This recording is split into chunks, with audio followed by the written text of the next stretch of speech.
এই উম্মত যদি চিন্তা করতে করতে করতে করতে কোন পর্বে যদি চক্ষু দিয়ে পানি গড়ায়া পড়ল, মাসির মাথা পরিমাণ পানি চোখের কোনায় উদিত হইল, আর ভিতরে যদি একটা আহ বাহির হলো, হায় কি করলাম, হায় কি করলাম।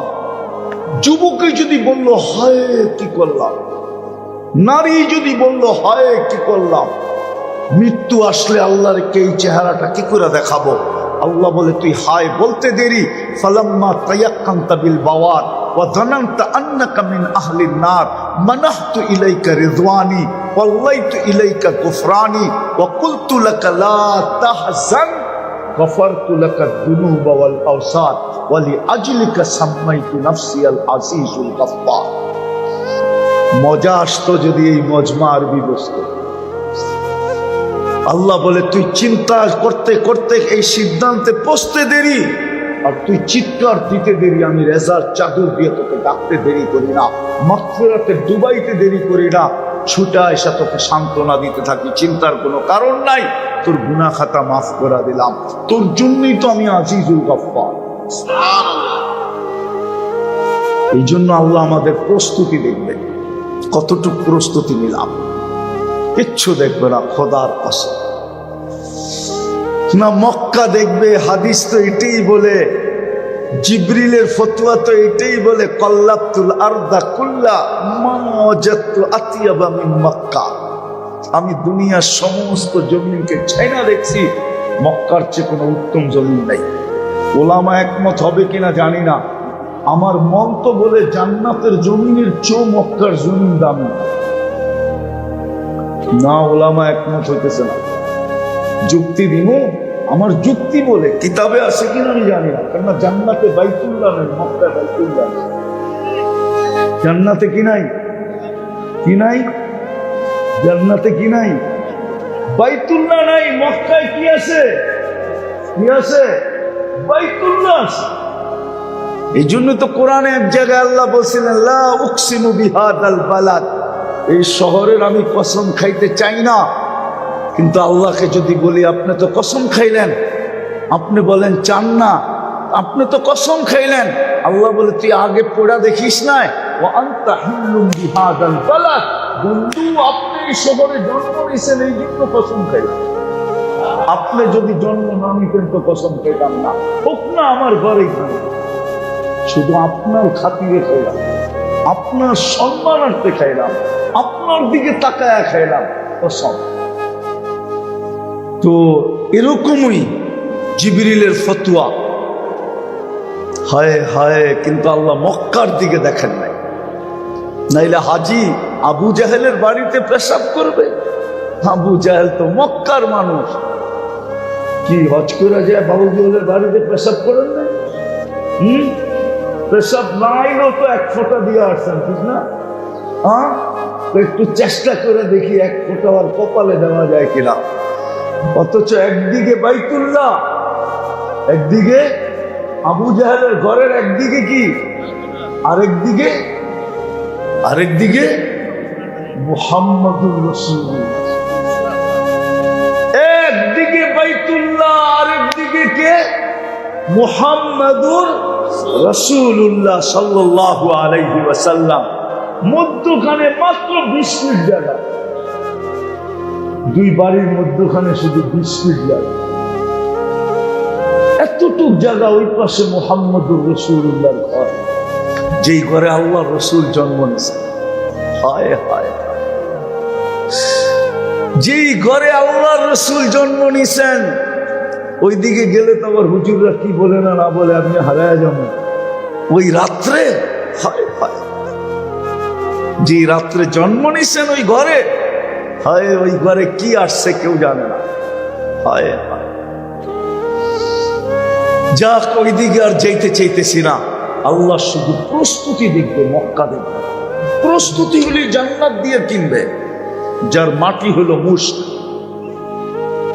যার গাছ হলো জাফরান, যার বিল্ডিং হলো 1 ইট সোনার 1 ইট রূপার। সবচেয়ে ছোট রাজত্ব হবে এই দুনিয়ার 10 গুণ সমান, এই দুনিয়ার 10 গুণ সমান। সবচেয়ে ছোট বাড়ি, ছোট রাজত্ব, 2,40,000 মাইল। আর স্ত্রীটা মিলাইলে এই দুনিয়ার 20 গুণ সমান পাবে স্বামী স্ত্রী দুজনে। মুলকান কাবীরা, সবচেয়ে ছোট মন্ত্রী পরিষদ হবে 70,000 ফেরেশতা। কত? এক এক তালার দূরত্ব হবে জমিন থেকে আকাশ পর্যন্ত। যুবকরা ভাবতেছে ছাদে যাবে কি করে, ঠিক না? সুপার লিফট লাগানো আছে, সুপার অ্যাক্সেলেটার আছে। দুনিয়ার মতো 5-7 বছরের জন্য রাজত্ব না, দিবে তো চিরদিনের জন্য দিবে। আনতাহইয়া ফালা তামুতু আবাদা, চিরদিনের জন্য মৌত কোনোদিন আসবে না। আনতাশিব্বু ফালা তাহরামু আবাদা, চিরদিন যুবক থাকবে, বৃদ্ধ কোনোদিন হবে না। আনতাশিক্কু ফালা তামরাজু আবাদা, চিরদিন সুস্থ, কোনোদিন অসুস্থ হবে না। আনতানামু ফালা তাইয়াসু আবাদা, চিরদিন নেয়ামত বাড়বে, কোনোদিন কমবে না। আরো আছে 3টা। মা তাশতাহি আনফুসুকুম, মন যা চাবে তা। আজকে তো যুবকদের মনে চায় যদি প্রোম্যাক্স থাকতো আমার কাছে, 15 প্রোম্যাক্স, ঠিক না? 17, 18 প্রোম্যাক্স, ঠিক না? আছে নাকি? সবার কাছে আছে আইফোন? নাই? 2-4-10 জনের কাছে হইব, তাও মনে হয় বাপের গলায় পাড়া দিয়া লইছে। মনে হয় 20টা গালি প্রবাসের বাবারে দিয়া লইছে যে তুমি বিদেশ থেকে লাভটা কি? বন্ধুদের কাছে প্রোম্যাক্স আছে, আমার কাছে নাই। পাঠাইলে পাঠাও, না পাঠাইলে 10টা গালি দিয়া দিছে বাপকে, ঠিক না? বাপ কি করবো, ইজ্জতের ডরে পাঠায় দিছে, ঠিক না? এরকমই তো মোটর সাইকেল নিছে বাপের গলায় পাড়া দিয়া, ঠিক না? সত্য তো? খোদার ওয়াস্তে তওবা করো, তওবা তওবা।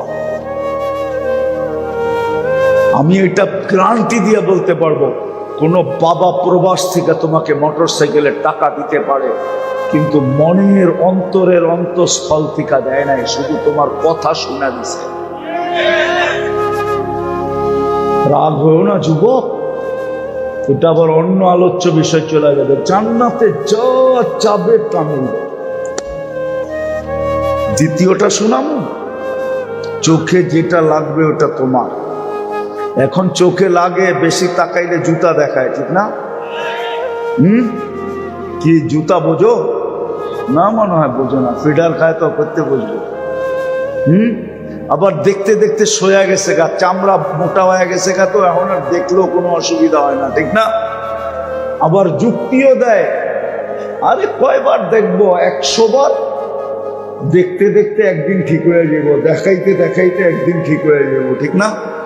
শয়তানে যুক্তি দেয়, একবার না পারিলে দেখো 100 বার, ঠিক না?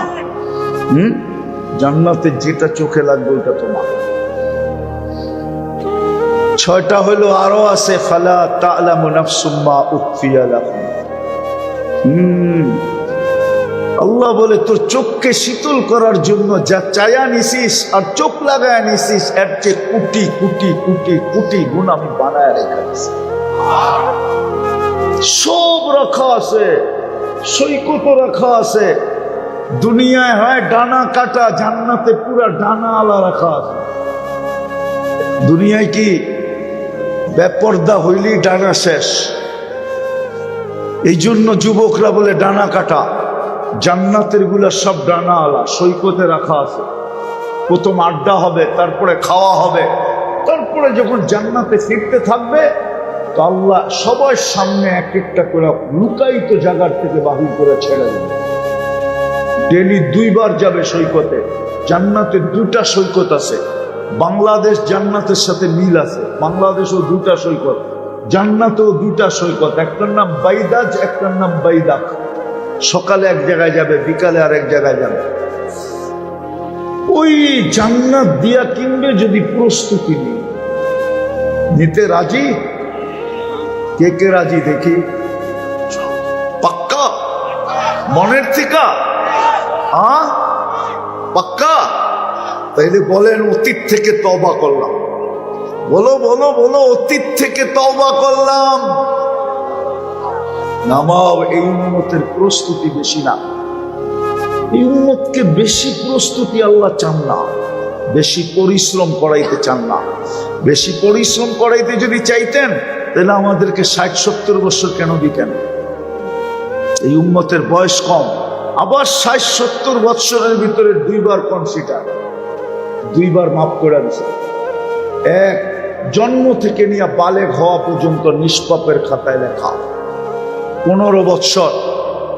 দ্বিতীয়, যতক্ষণ আমরা ঘুমায় থাকি কলম উঠানো থাকে, আমাদের বিরুদ্ধে কলম যায় না। চাই ঘুম যত লম্বা হোক। যেমন সৌদির যুবরাজ 27 বছর ঘুমন্ত থেকে মারা গেছে, কিন্তু কোনো আলেম ফতোয়া দিতে পারবে না যে কলম বিরুদ্ধে গেছে। পারবেন? হ্যাঁ, সাহস আছে কি? তাকাসুসালারা কি বলে, সাহস আছে না? হুজুরে মনে হয় দিতে পারবে। 27 বছর ঘুমন্ত থেকে মরে গেছে, কলম তার বিরুদ্ধে যায় না। রুফিয়াল কলম না এম হাত্তা ইয়াস্তাইকির। ঘুমন্ত ব্যক্তি যতক্ষণ পর্যন্ত ঘুমন্ত থাকে কলম উঠানো থাকে, কলম বিরুদ্ধে যায় না। 2 বার কনসিডার।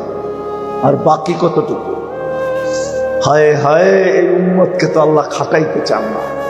খাটাইতে যদি চাইতেন, পরিশ্রম করাইতে যদি চাইতেন, ক্লান্ত করাইতে যদি চাইতেন, তাহলে দুনিয়ার নিয়ম হইল দুনিয়া শাস্তিতে অভ্যস্ত, আসামিকে শাস্তি দিতে অভ্যস্ত, আসামিকে টোকায়া খুঁজা খুঁজা বাহির করতে অভ্যস্ত।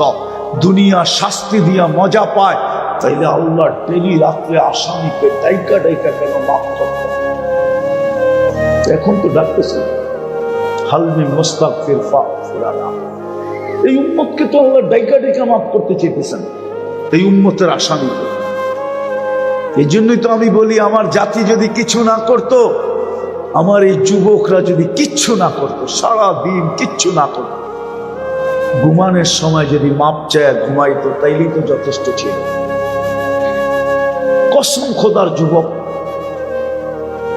আল্লাহ আমাদেরকে চৌকিদার বানায় পাঠায় নাই, আল্লাহ তো পাঠাইছে আমরা তোমাদের পায়ে ধরি। এই জন্যই পায়ে ধরতেছি তোমাদের।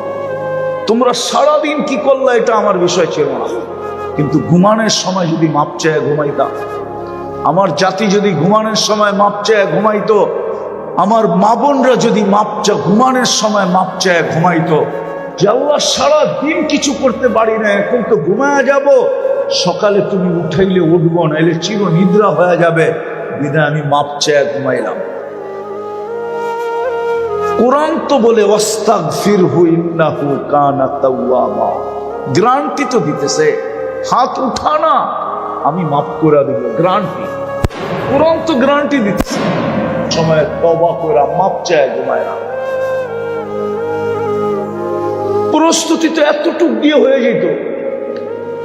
আমি কোরআন দিতেছি, এই উম্মত যদি 4 মাস গুনাহ না করতো, শুধু 4 মাস, 8 মাসের গুনাহ কোনো ক্ষতি ছিল না। হুজুররা মনে হয় রাজি না, দেখামো ইন্না ইদ্দাতাশ শুহুরি ইনদাল্লাহি 12 শাহরান ফি কিতাবিল্লাহ ওয়া মিনহা আরবাতুন হুরুম। ঠিক না? এই আয়াতের শেষে আছে ফালা তাযলিমু ফীহিন্না আনফুসাকুম।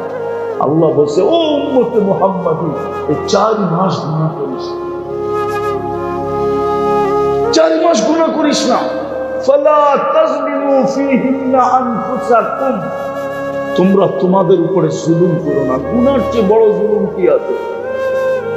উঠায় দেখেন তো, 4 মাস গুনাহ যদি না করতো, জাহেলিয়াতের যুগেও তো এই 4 মাসে গুনাহ করতো না। কি সত্য তো? আমরা করি না? 4 মাসের খবরই জানে না উম্মত, যে 4 মাস আরাম মাস। বাদ দিলাম 4 মাস, এই উম্মত যদি 1 মাস শুধু ইবাদত করত, এই যে রমজান আসতেছে সামনে, 1 মাসের ইবাদতেই তো সারা জিন্দেগি হয়ে যেত। কেননা 1 রাত্রই তো 83 বছর, 1 মাসই তো 70 মাস। 1 ফরজ 70 ফরজের সমান, 1 নফল ফরজের সমান।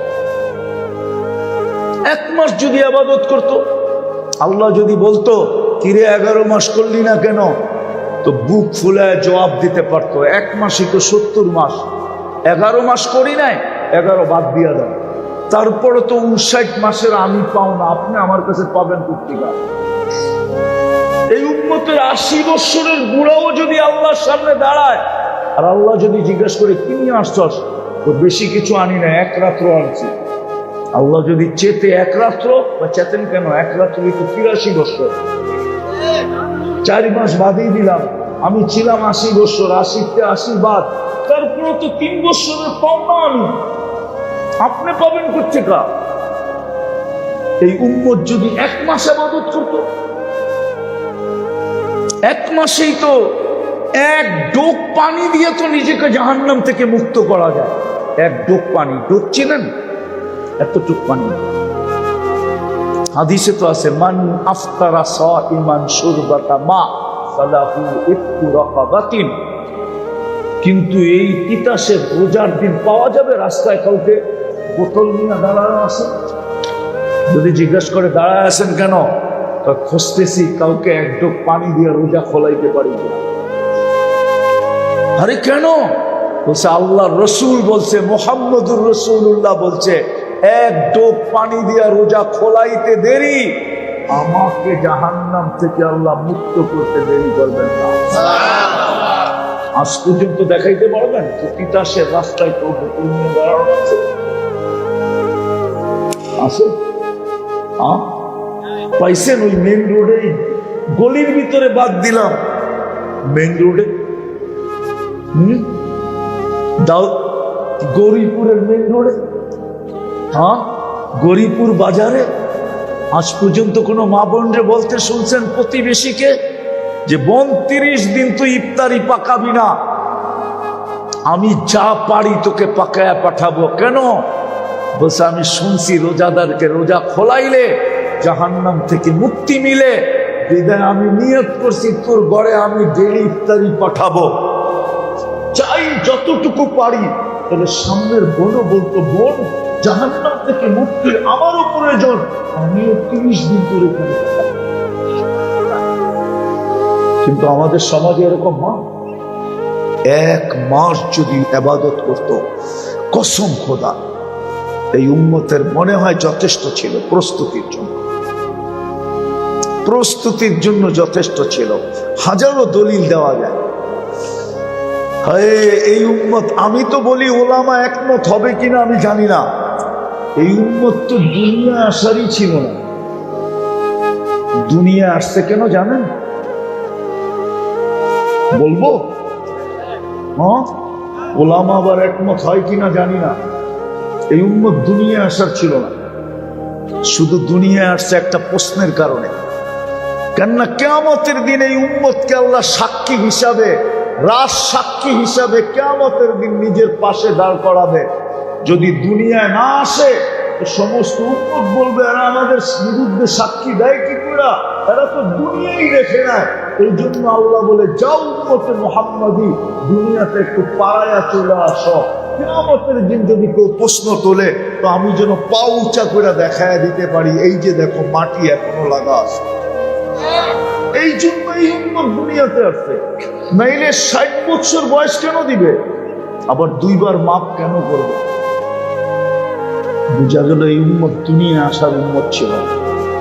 আবার এটাও বলে, বন্ধুর উম্মত যদি দুনিয়ায় আসতে হয় তো বন্ধুর উম্মত হয়ে লাভ হইল কি? আল্লাহর রাসূল তো এটাই বলছিলেন, যখন আল্লাহ বলছিলেন ওয়াল হাসানাতু বিআশারি আমসালিহা, আল্লাহ বলছিল তাইলে আমার উম্মত হয়ে লাভ হইল কি, আর আমি আপনার বন্ধু হয়ে লাভ হইল কি? মাত্র 10। আল্লাহ বলছে 100। আবারও ওই প্রশ্ন, তাহলে আমি বন্ধু হয়ে লাভ কি, আর আমার উম্মত হয়ে লাভ কি? আল্লাহ বলে 700। আবার এই প্রশ্ন, তাহলে লাভ হইল কি? আল্লাহ বলে বুঝছি বন্ধু, সংখ্যা কইলে আপনি খালি এইটাই বলতে থাকবেন। তো আল্লাহ 700 পরে বলে দিচ্ছে বিগায়ের হিসাব, হিসাব ছাড়া দিন। উম্মতে মুহাম্মদ, এই জন্য প্রস্তুতি নিতে হবে। প্রস্তুতি নিতে রাজি? পাক্কা? সত্য? দুই তিনটা কাজ করতে পারবেন? কি বলে যুবকরা, পারবা না হারায় যাবা? আবার কখনো সুযোগ পেলে খুলবো জান্নাত। আজকে খোলার সুযোগ নাই, শরীর অনুমতি দেয় না। এই জন্য এই পর্যন্তই শেষ করলাম। দুই তিনটা কাজ করতে রাজি। প্রথমটা হলো যখনই ঘুমাইতে যাব আল্লাহর কাছে মাপ চায় ঘুমাবো। পারবেন? কে কে পারবেন দেখি? ভুলা যাবেন না তো? নামান যুবক, বলবা না তো? দেখো শয়তান কিন্তু ভুলাই দিতে চাবে। আমি তোমাকে গ্যারান্টি দিতে পারি 6 মাস কন্টিনিউ করো। 6 মাস, 6 মাস করো কন্টিনিউ। 6 মাস করতে হবে না, এর আগেই তুমি যা দেখবে ওটা বলার জন্য তুমি আমাকে খুঁজবে। আমার আল্লাহর উপরে এই মুহূর্তে বিশ্বাস, 100-তে 100 বিশ্বাস। তুমি যদি ডেলি ঘুমানোর সময় তওবা করে ঘুমাইতে পারো তাহলে 6 মাস পর্যন্ত যেতে হবে না। এর আগেই আল্লাহ যা দেখাবে ওটা বলার জন্য তুমি আমাকে খুঁজবে। আপনারাও খুঁজবেন আমাকে। মা বোনরাও যদি অভ্যাস করে, সেও হয়তো স্বামীর মাধ্যমে, সন্তানের মাধ্যমে খবরটা পৌঁছাইতে চাবে যে হুজুরে জানাও আল্লাহ কি দেখাইতেছে। বিশ্বাস, কারণ আমরা রাস্তায় পাইতেছি বহু দূর দূর থেকে যুবক ছুটে আসে, চোখের পানি ছড়ায়া বলতে থাকে, আমি ভুলে গেছি এই অঞ্চলেরই ছেলে, সে রিয়াদ থেকে বলতে আসছে, শুধু রিয়াদ থেকে বলছে আমার বাড়িতে আসার কথা ছিল না, আমি শুধু আপনাকে বলার জন্য শুধু বাড়িতে আসছি, আর তাও 3 দিনের জন্য, আমি চলে যাব। আমাদের কাছে প্রমাণ আছে। যখনই ঘুমাইতে যাব আল্লাহর কাছে মাপ চায় ঘুমাই। পারবো? দ্বিতীয়, আজকের থেকে নামাজ কোনোদিন ছাড়ব না। ওয়াদা? পাক্কা? দেখি সত্য? তৃতীয়, আল্লাহকে আর নারাজ করব। লক্ষণ বলে বাংলাদেশের উপর আল্লাহ নারাজ। নাইলে এত ভূমিকম্প বাংলাদেশে কোনোদিন আসে নাই। গত 2-1 বছর জোড়া যে ভূমিকম্প দেখতেছি, গত 3 দিন আগেও ভূমিকম্প আসছে। বাংলাদেশে 1 মাসের ভিতরে কয়েকবার ভূমিকম্প আসছে। গত ডিসেম্বরে এক মাসে 47 বার ভূমিকম্প আসছে, কিন্তু নড়ছে চড়ছে পড়ে নাই। আল্লাহ নারাজ, প্রমাণ দিতেছে। বিদায় 14 তারিখ আমরা এই বছর আর কোনোদিন উদযাপন করব না। পাক্কা? যুবকরা কি বলে? হ্যাঁ, নামাও। এই বছরের রমজানটা এরকম ভাবে উদযাপন করব, কারণ এটা যুবকদের আয়োজন মনে হয়, ঠিক না? হ্যাঁ, যুবক আর প্রবাসীদের আয়োজন, ঠিক না? আমি এই যুবকদেরকে বলবো, তোমরা এই রমজানটা এরকম ভাবে উদযাপন করো, আর এলাকার ভিতরে এরকম একটা পরিবেশ তৈরি করো যে অতীত সমস্ত রমজানকে যেন হার মানায় দেয়। পারবা? হ্যাঁ, কি বলে যুবকরা, পারবা? ওলামাদেরকে সঙ্গে নিয়া, ওনাদের সাথে হইয়া, ওনাদেরকে সঙ্গে নিয়া, ওনাদের রাহবরি নিয়া, ওনাদের বাতানো পদ্ধতি নিয়া এই রমজানটাকে এরকম রমজান হিসাবে উদযাপন করো যেন অতীত সমগ্র রমজানকে হার মানায় দেয়। পারবা? হ্যাঁ, সত্য তো? সত্য? পাক্কা? কমসে কম এই রমজানে নামাজ 1 ওয়াক্ত ছাড়ব। কি বলে? হ্যাঁ হ্যাঁ, নামান। তারাবি কয় রাকাত পড়বেন? হ্যাঁ, কি 20 রাকাতই পড়েন। 20 রাকাত পড়লে আরো 2টা পড়া হয়ে যাবে।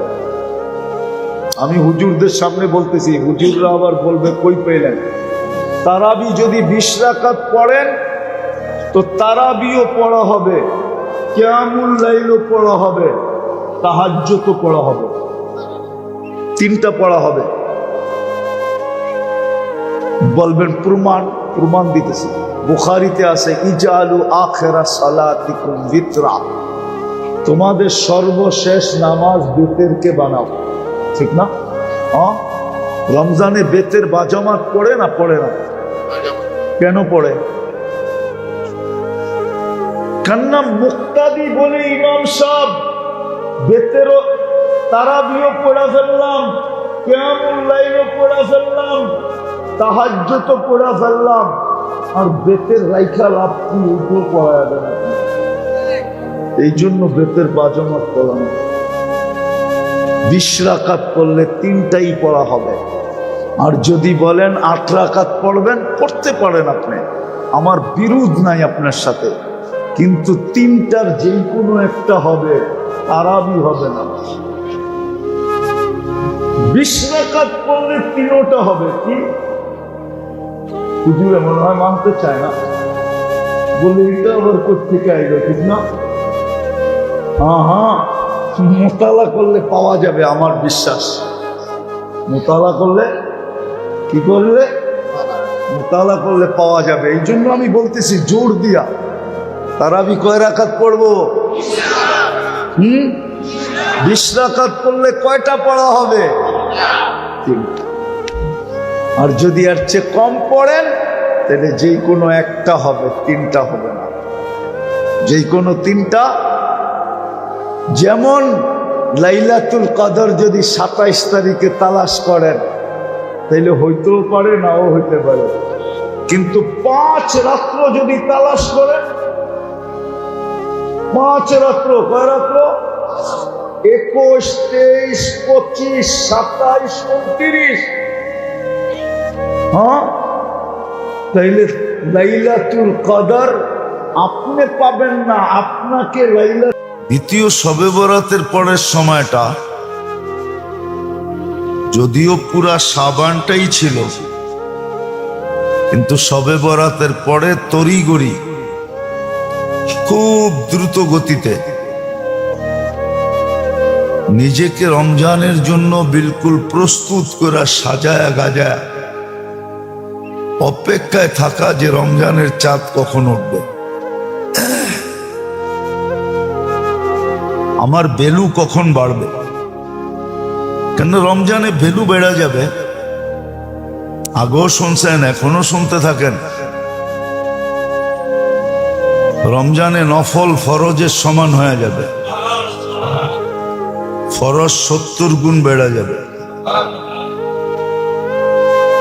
তসবিহাত 1000 গুণ বেড়ে যাবে। ইমাম বুখারী রহমতুল্লাহ আলাইহির উস্তাদ ইমাম জোহরি, যার থেকে ইমাম বুখারী রহমতুল্লাহ আলাইহি শত শত না হাজার হাজার হাদিস বর্ণনা করছেন, ওনার কথা হলো, ফতুয়া হলো, তসবিহাত 1000 গুণ বেড়া যায়। এই জন্য তড়িঘড়ি প্রস্তুতি নিবে শবে বরাতের পরে, নিজেকে বিলকুল রেডি করবে। সারা বছর দুনিয়ার ভিতরে ডুবা থাকুক, তাতে কোনো আপত্তি নাই, কিন্তু একটা মাস বিলকুল দুনিয়ার থেকে নিজেকে পৃথক করে ফেলবে। এককভাবে রমজানে আল্লাহর জন্য নিজেকে প্রস্তুত করবে। আর আসতে দেরি, চাঁদ উঠতে দেরি, চাপায়া পড়তে দেরি হবে না। প্রস্তুতি নেই না বিদায় আমাদেরকে খাটতে হয়, পরিশ্রম করতে হয়। বৎসরের শুরু থেকেই যদি নিম্ন লেভেলের মানুষের কথা বলতেছি, মধ্যবিত্ত আর নিম্ন লেভেলের মানুষ, এরা যদি বৎসরের শুরু থেকেই রমজানের জন্য আলাদা প্রস্তুতি নিতে থাকে, কিছু আলাদা করতে থাকে, সঞ্চয় করতে থাকে, তাহলে দেখা যায় রোজা থেকে পরিশ্রম করতে হয় না। রোজা থেকে পরিশ্রম করতে হয় না, রোজা থেকে পরিশ্রম করতে হয় না। আপনি দেখেন, একটা ক্যালকুলেট হিসাব করেন আপনি, যে আমার 1 মাসে নিম্ন মানে এত বাজেট, 20,000 টাকা বাজেট। 11 মাসে যদি আপনি 2,000 টাকা করে সঞ্চয় করেন, আলাদা করেন রমজানের প্রস্তুতিমূলক, তাহলে সারা বৎসর কিন্তু 11 মাস আপনি রমজানের প্রস্তুতির সওয়াব পাইতে থাকবেন। আর 11 মাসে যা সঞ্চিত হবে ওটা দিয়ে 1 মাস চলে যাবে। রমজানে তো একটা বেনিফিট এটাও আছে, সব জিনিসের ভিতরে আল্লাহ বরকত দিয়া দেন, মোমেনের রিজিক বাড়ায়া দেন। এই জন্য রমজানে যত খায় মানুষ, রমজানের বাহিরে এত খায় না। রমজানে যতটুকুই ব্যাপকভাবে দান, প্রত্যেক মসজিদে 200-100 মানুষের ইফতারির ব্যবস্থা হয়, ঠিক না? রমজানের বাহিরে তো একজনেরও হয় না, হয় নাকি? হয়। আচ্ছা, 100 করে যদি ধরেন প্রত্যেক মসজিদে ইফতারির ব্যবস্থা হয়, তো বাংলাদেশে 2.5 লক্ষ মসজিদ, 2.5 লক্ষকে আপনি 100 দিয়া গুণ দেন, দেখেন না কত হয়। আরে মনে হয় বোঝেন না, ঠিক না? 2.5 লক্ষ লেখা 2 শূন্য বাড়ায়া দেন, বাস কত হবে? আগে কয় সংখ্যা ছিল? 2.5 লক্ষতে 6 সংখ্যা, আর 2 সংখ্যা বাড়ায়া দেন, 7, 8। 1 কোটি 5 লক্ষ লোকের, 1 কোটি 5 লক্ষ না 50 লক্ষ লোকের, 1 কোটি 50 লক্ষ লোকের খাওয়া ডেলি ইফতারি মসজিদের ভিতরে হয়। এটা কি বরকত না? বরকত। রিজিক বেড়া যায়, আল্লাহ বরকত দিয়া দেন। তো নিম্নবিত্ত মানুষ, আরেকটা কাহিনীও আছে, কিন্তু বলা যাবে না, বললে আবার মিডিয়ায় চলে যাবে। বলা ফেলবো? নিম্নবিত্ত মধ্যবিত্ত মানুষ যদি রমজানে কাজ না করে, ওরা বলে আমরা রমজানের জন্য কোনো কাজ কাম করব না, তাইলে উচ্চবিত্ত মানুষরা আপনাদের পায়ে ধরা সারা দিনের কামাই 1 ঘন্টায় দিয়া নিতে রাজি হবে। বরকত ওইখান দিয়ে আবারও বাইরে যাবে। আপনি বলবেন হ্যাঁ কাজ করতে পারি, কিন্তু 2-3 ঘন্টা করব, বেশি করব না। রোজার দিন 5 ঘন্টা করব, বেশি করব না, কিন্তু দিতে হবে আমাকে 10 ঘন্টার, বাধ্য হবে। এদিক দিয়েও কামাই হবে, পরিশ্রমও কম হবে। এখন তো রোজার খাটার ভয়ে রোজা রাখে না। রিক্সাওয়ালারে জিজ্ঞাসা করেন, অটোওয়ালাকে জিজ্ঞাসা করেন, সারাদিন অটো চালাই, রোজা রাখবো কোন জায়গায়? অটো রাখেই তো সময় পাই না, রোজা কোন জায়গায় রাখবো? পিছে তো প্যাসেঞ্জার থাকে, রোজা তো রাখন যাইব না সিটে, প্যাসেঞ্জার বইব কই? এই জন্য রোজা রাখে না। রিক্সাওয়ালা রোজা রাখে না, শ্রমিক পেশার মানুষ বেশিরভাগ রোজা রাখে না, কর্মচারী পেশার মানুষ বেশিরভাগ রোজা রাখে না। রাখে? বলেন, রোজা রাখে না। কিন্তু 11 মাস যদি কিছু কিছু সঞ্চয় করত, রোজাকে সামনে রেখা, রমজানে কোনো কাজ করব না, 1 মাসের বাজেট রমজানের আগে সঞ্চয় করলো, তো সবাই যদি কাজ করা বন্ধ করে দিত, তাহলে উচ্চবিত্তের মানুষ এদেরকে অল্প সময়ের জন্য বেশি টাকা দিয়া হায়ার করত। হায়ার, হ্যাঁ, 1 বছর করে দেখুক আমার কথার উপরে, 2 ঘন্টায় 10 ঘন্টার কামাই পাইত। কেননা কোথাও তো শ্রমিক খুঁজে পাওয়া যেত না, কোথাও তো শ্রমিক খুঁজে পাওয়া যেত না, ওর কাজ করার লোক খুঁজে পাওয়া যেত না।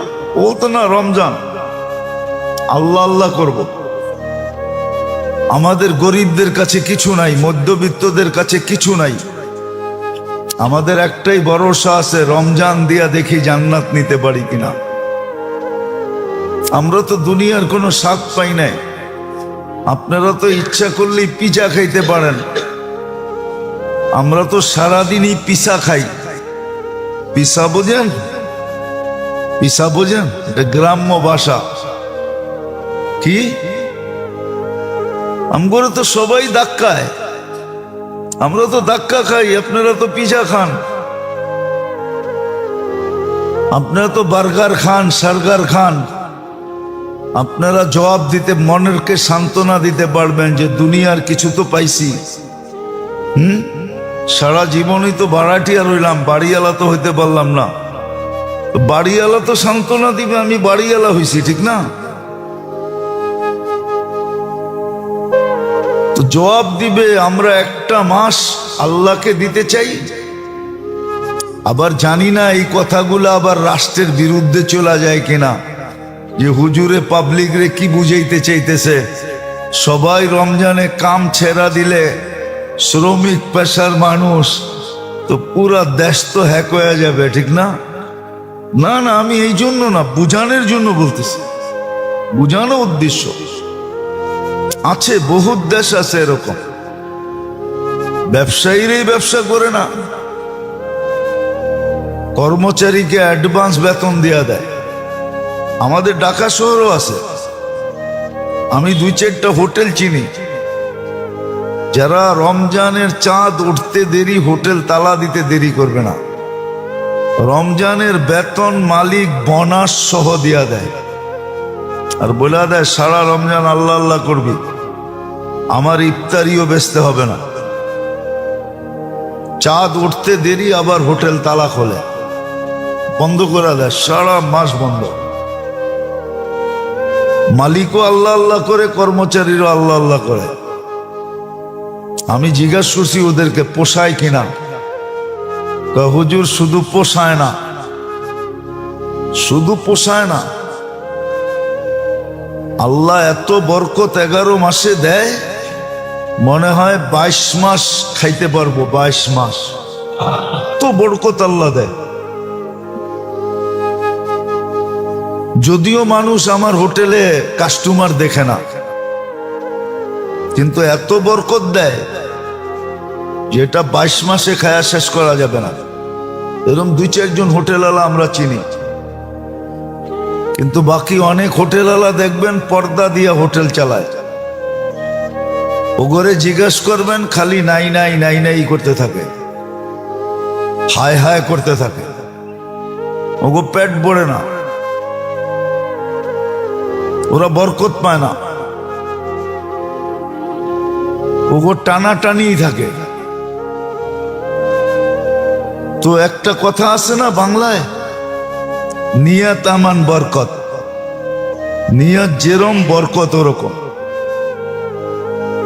তো শাবান মাসটা ছিল, বিশেষ করে শবে বরাতের পরে এই সময়টা ছিল রমজানের 100% প্রস্তুতি নেওয়ার জন্য। বিলকুল 100% প্রস্তুতি নিবে,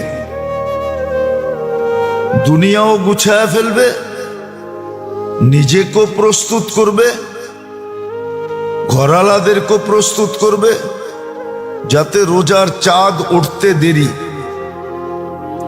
রহমত ওই ঘরের ভিতরে, ফ্যামিলির ভিতরে, জীবনের ভিতরে উচ্ছায়া পড়তে দেরি না করে, রহমত ডাইকা দিতে দেরি না করে। নাইলে আপনি রহমতের দোয়া করাবেন, রহমত আপনার কাছে যাবে না। রহমতের আসার পদ্ধতি আছে, পদ্ধতি আছে। তো যেটা বুঝাইতেছিলাম, রমজানটা ছিল জীবনের শেষ সম্বল হিসাবে। যে রমজান পাইল সেজন্য জীবনের শেষ সম্বল, শেষ সুযোগ, শেষ প্রচেষ্টা, বলে না সর্বশেষ চেষ্টা করে দেখতেছি, বাঁচলে বাঁচবে, না বাঁচলে করার কিছু নাই। রমজানটা ছিল প্রত্যেক মোমেন মুসলমানের জন্য শেষ প্রচেষ্টা, শেষ সুযোগ। এটা রমজানের শাব্দিক অর্থই বুঝায়, হাদিস কোরআন মিলাইলে তো আরো বুঝায় যে এই রমজানটা এই উম্মতের জন্য কি ছিল, কতটুক আগে। আপনি একটা কথা চিন্তা করেন, জান্নাতকে রমজান যেদিন শেষ হয় ওই দিন থেকে রমজানের শুরু দিন পর্যন্ত, চাঁদ উঠা পর্যন্ত 365 দিন আল্লাহ রমজানের জন্য জান্নাতকে সাজাই। আউযু বিল্লাহি মিনাশ শাইতানির রাজীম, বিসমিল্লাহির রহমানির রহিম। শাহরু রমাদান আল্লাযী উনজিলা ফীহিল কুরআন হুদাল লিন-নাস ওয়া বায়্যিনাতিন মিনাল হুদা ওয়াল ফুরকান। وقال جل جلاله كتب عليكم الصيام كما كتب على الذين من قبلكم لعلكم تتقون. وقال رسول الله صلى الله عليه وسلم عن الله تبارك وتعالى الصوم لي وأنا أجزي به أو كما قال عليه الصلاة والسلام. সম্মানিত উপস্থিতি, কোরআন হাদিস থেকে যতটুকুই তেলাওয়াত করলাম আশা রাখি একে সামনে রেখে কিছু কথা রাখবো, সাথে সাথে আল্লাহ জাল্লে জালালুহু আম্মা নওয়ালুহুর কাছে দোয়ার দরখাস্ত, আমাদের সকলকে বুঝা এবং আমল করার তৌফিক দান করে।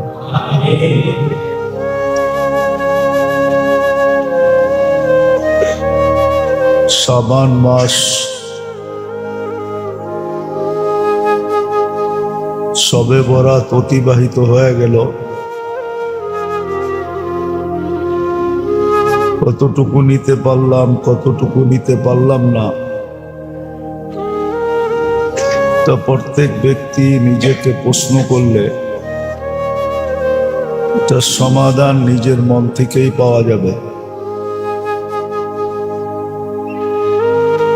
যে আমি কতটুকু আল্লাহকে মানাইতে পারলাম বা কতটুকু আল্লাহর সামনে নিজেকে আত্মসমর্পণ করাইতে পারলাম, আমি কতটুকু আত্মসমর্পণ করতে পারলাম।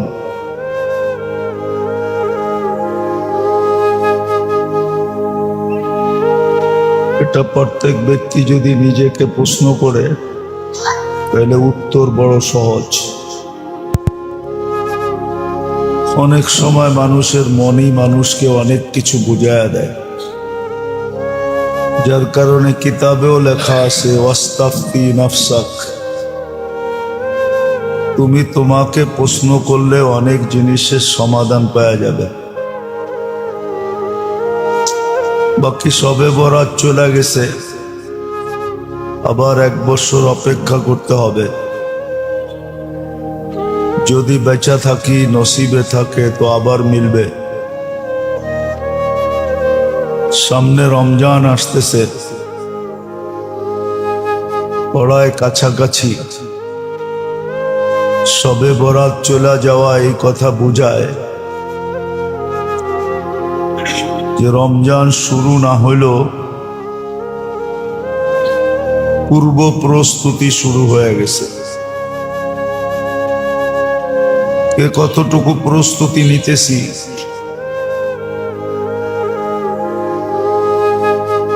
এটাও যদি নিজেকে প্রশ্ন করি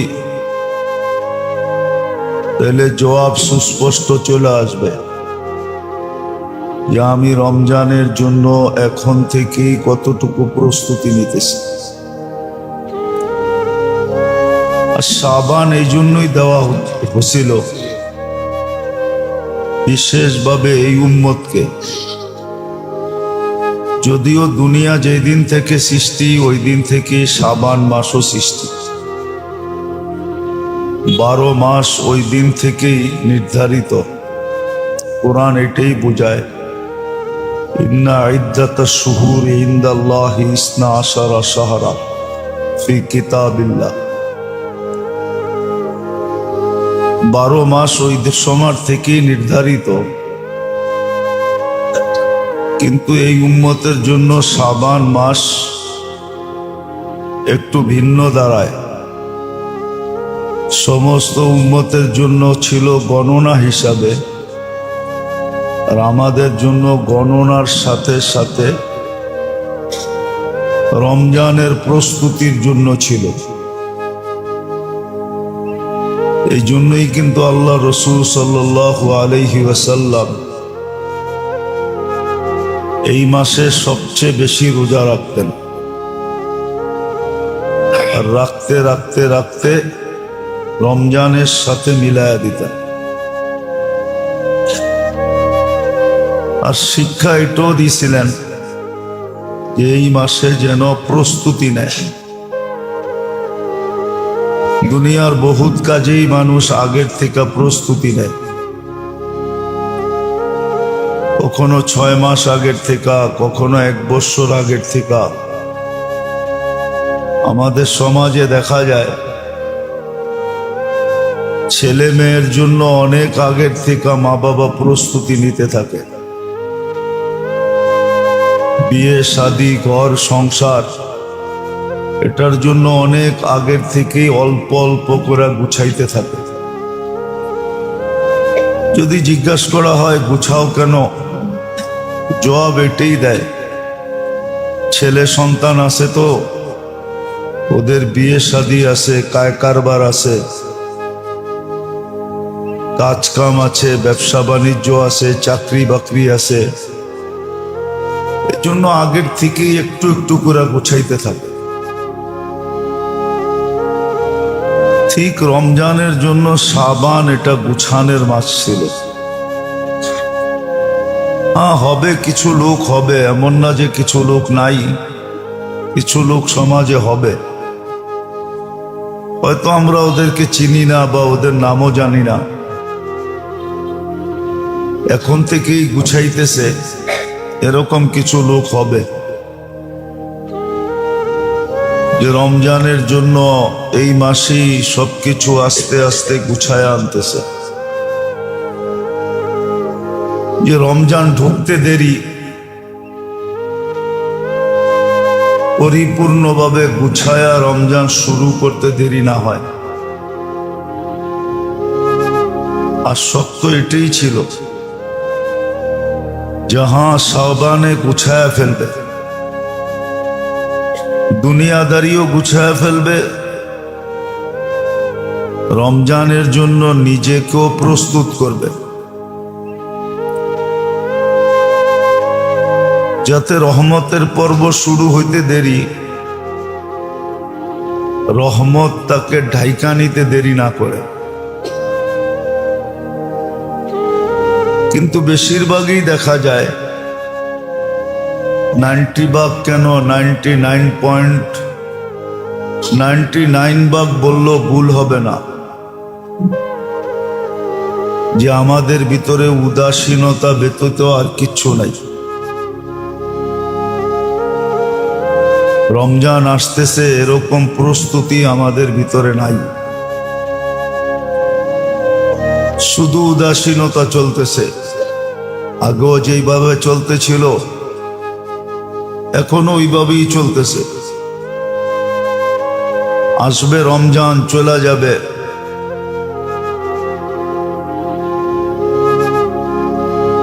কিন্তু যতটুকু অর্জন করা, যতটুকু প্রস্তুতি নেওয়া, যতটুকু পরিশ্রম করা, যতটুক ইবাদত বন্দেগী করা, এতটুক মনে হয় হবে না। সমাজের দিকে দেখলে মনে হয় না যে ওই পরিস্থিতি তৈরি হইতেছে। কেননা রমজানটা প্রত্যেক মুসলমানের জন্য এটা বলা যেতে পারে যে জীবনের শেষ সুযোগ।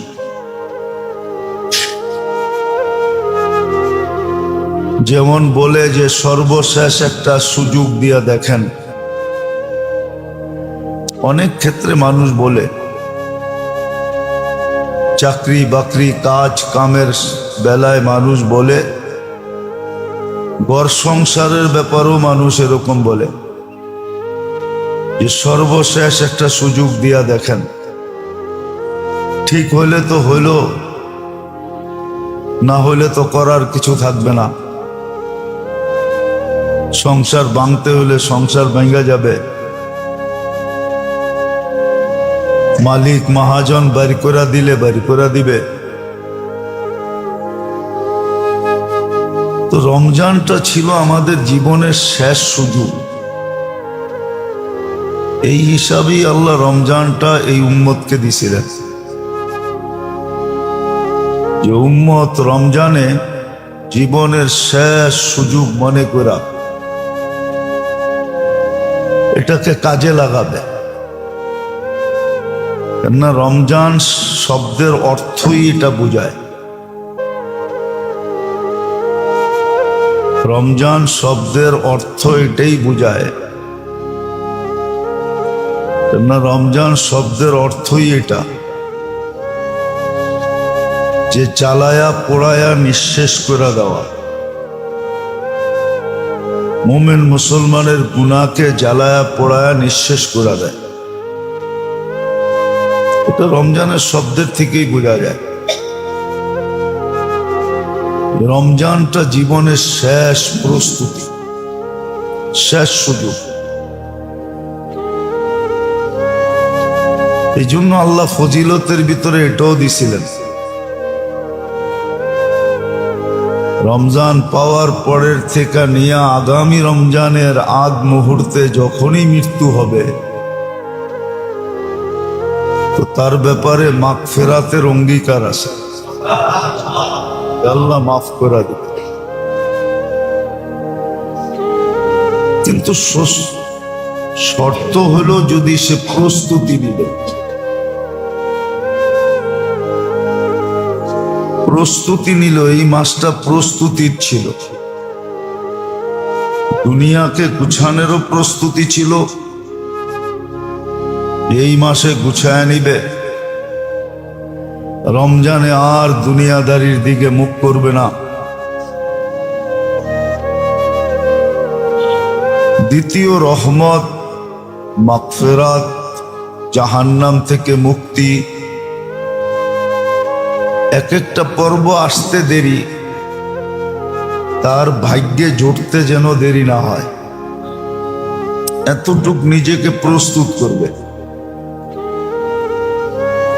এতটুক নিজেকে তৈরি করবে, মনের দিক দিয়া, আমলের দিক দিয়া, মোট কথা সর্বদিক দিয়া। এই জন্য দোয়াটাও কিন্তু এই কথার ইঙ্গিত করে, যে দোয়াটা রজব মাসে শুরু হয়, আল্লাহর রসূল সাল্লাল্লাহু আলাইহি ওয়াসাল্লামের হুকুম, বারিক লানা ফি রজব শাবান ওয়া বাল্লিগনা রমাদান। এই দোয়াটার ভিতরেও কিন্তু এই কথাগুলার ইঙ্গিত আছে। হ্যাঁ, দৈনন্দিন প্রয়োজনের জিনিস যাদের হাতের মাঝে বিক্রি হবে বা মানুষ যাদের মাধ্যমে পাবে, তাদেরকে বলে দেওয়া আছে রমজান মাসে যত সম্ভব তুমি সহানুভূতিমূলক আচরণ করো, তোমার দ্বারা যেন এটা বোঝা যায় যে তুমি মানুষকে সহানুভূতি দেখাইতেছ। ওটার সুরত আগেও বলা হয়েছিল যে পদ্ধতিটা কি। দুনিয়ায় প্রচলন আছে, আমাদের দেশে নাই। কপাল পোড়া জাতি আমরা, আমাদের দেশে এই প্রচলনটা নাই। কিন্তু দুনিয়ার অনেক দেশে এটার প্রচলন আছে। আপনি দেখলে পাবেন, মিডিয়ায় গেলে পাবেন, অতীত শোনা গেছে, পেপারে আসছে।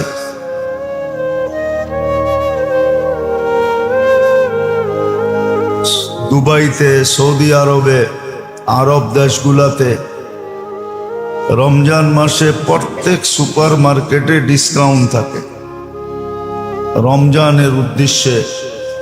30%, 40% ডিসকাউন্ট পেপারে আসে, কিন্তু আমাদের দেশে কোনো ডিসকাউন্ট নাই।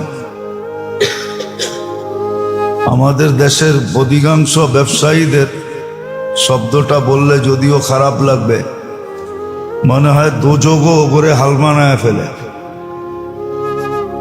ওদের সামনে দোজগও হার মাইনা যায়। ওরা পারে না 4 গুণ 5 গুণ দাম বাড়ায় দেয়, আর বাড়াই দেয়। মনে হয় কোরআনের ওই আয়াত ওদের জন্যই আসছে, তামাত্তাউ কলিলান, যা খাইতে মনে চায় এখানেই খায়ালাও, কামাইতে মনে চায় এখানেই কামায়ালাও, ওমা লাহুম ফিল আখিরাতি মিন নসিব, আখিরাতে তোমাদের ভাগ্যে কিছু জুটবে না। মনে হয় এই আয়াতটা ওদের জন্যই সত্য হইতেছে, ওদের কপালেই, ওদের জন্য। নাহলে যেখানে সারা দুনিয়া অধিকাংশ দেশ গরিব গরিব মুসলিম দেশ, সরকারের পক্ষ থেকে ডিসকাউন্ট দিতে হয় না, পাবলিক নিজের পক্ষ থেকে ডিসকাউন্ট দিতেছে আর বরকত কামাইতেছে। আবার ওই দেশের পাবলিককেও আল্লাহ বুঝ দিয়া দিছেন, যতটুক প্রয়োজন এতটুকুই কিনে, ডিসকাউন্ট পায়া গাঠটি বইরা সারা বৎসরেরটা কিনে না, যতটুক প্রয়োজন অতটুকুই কিনে। আর ইচ্ছা করলে ব্যবসায়ীরাও এই পদ্ধতি করতে পারে যে এতটুকের বেশি পাবেন না। হ্যাঁ, ছোলা 1 কেজি পাবেন, 10 কেজি পাবেন না। বেসন 1 কেজি পাবেন, একসাথে 5 কেজি পাবেন না। আমাদের সমাজটা বিলকুল এলোমেলো। যেটা বুঝাইতেছিলাম, সবে বরাত চলে গেছে, এখন আমাদের করণীয় কি এটাই বুঝাইতে চাইতেছিলাম।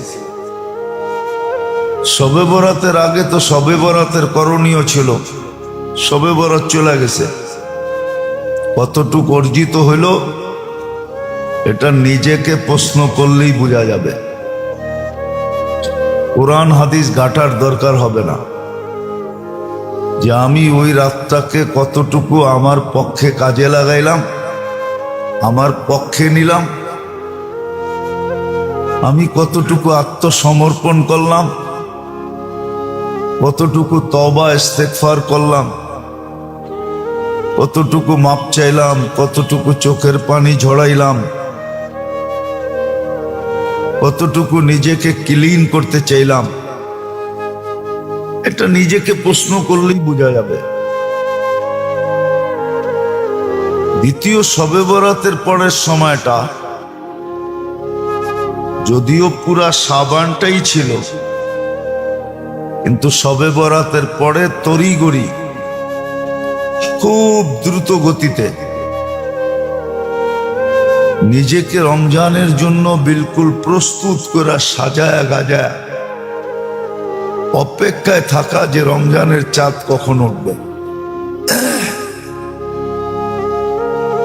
আমার ভ্যালু কখন বাড়বে। কেন রমজানে ভ্যালু বেড়া যাবে, আগেও শুনছেন এখনো শুনতে থাকেন। রমজানে নফল ফরজের সমান হয়ে যাবে, ফরজ 70 গুণ বেড়ে যাবে, তসবিহাত 1000 গুণ বেড়ে যাবে। ইমাম বুখারী রহমতুল্লাহ আলাইহির উস্তাদ ইমাম জোহরি যার থেকে ইমাম বুখারী রহমতুল্লাহ আলাইহি শত শত না হাজার হাজার হাদিস বর্ণনা করছেন। ওনার কথা হলো, ফতোয়া হলো তসবিহাত 1000 গুণ বেড়া যায়।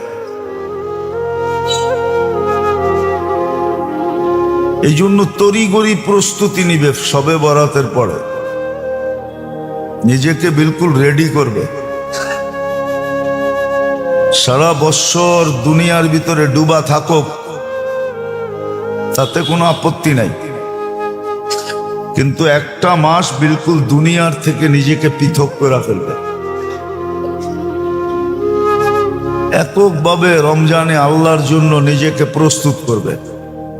আর আসতে দেরি, চাঁদ উঠতে দেরি, চাপায়া পড়তে দেরি হবে না। প্রস্তুতি নেই না বিদায় আমাদেরকে খাটতে হয়, পরিশ্রম করতে হয়। বৎসরের শুরু থেকেই যদি নিম্ন লেভেলের মানুষের কথা বলতেছি, মধ্যবিত্ত আর নিম্ন লেভেলের মানুষ, এরা যদি বৎসরের শুরু থেকেই রমজানের জন্য আলাদা প্রস্তুতি নিতে থাকে, কিছু আলাদা করতে থাকে, সঞ্চয় করতে থাকে, তাহলে দেখা যায় রোজা থেকে পরিশ্রম করতে হয় না। রোজা থেকে পরিশ্রম করতে হয় না, রোজা থেকে পরিশ্রম করতে হয় না। আপনি দেখেন, একটা ক্যালকুলেট হিসাব করেন আপনি, যে আমার এক মাসে নিম্ন মানে এত বাজেট, 20,000 টাকা বাজেট। 11 মাসে যদি আপনি 2,000 টাকা করে সঞ্চয় করেন, আলাদা করেন রমজানের প্রস্তুতিমূলক, তাহলে সারা বৎসর কিন্তু 11 মাস আপনি রমজানের প্রস্তুতির সওয়াব পাইতে থাকবেন। আর 11 মাসে যা সঞ্চিত হবে ওটা দিয়ে 1 মাস চলে যাবে। রমজানে তো একটা বেনিফিট এটাও আছে, সব জিনিসের ভিতরে আল্লাহ বরকত দিয়া দেন, মুমিনের রিজিক বাড়ায়া দেন। এই জন্য রমজানে যত খায় মানুষ, রমজানের বাহিরে এত খায় না। রমজানে যতটুকুই ব্যাপকভাবে দান, প্রত্যেক মসজিদে 200-100 মানুষের ইফতারির ব্যবস্থা হয়, ঠিক না? রমজানের বাহিরে তো একজনেরও হয় না, হয় নাকি? হয়। আচ্ছা, 100 করে যদি ধরেন প্রত্যেক মসজিদে ইফতারির ব্যবস্থা হয়, তো বাংলাদেশে 2.5 লক্ষ মসজিদ, 2.5 লক্ষকে আপনি 100 দিয়া গুণ দেন, দেখেন না কত হয়। আরে মনে হয় বোঝেন না, ঠিক না? 2.5 লক্ষ লেখা 2 শূন্য বাড়ায়া দেন, বাস কত হবে? আগে কয় সংখ্যা ছিল? 2.5 লক্ষতে 6 সংখ্যা, আর 2 সংখ্যা বাড়ায়া দেন, 7, 8। 1 কোটি 5 লক্ষ লোকের, 1 কোটি 5 লক্ষ না 50 লক্ষ লোকের, 1 কোটি 50 লক্ষ লোকের খাওয়া ডেলি ইফতারি মসজিদের ভিতরে হয়। এটা কি বরকত না? বরকত।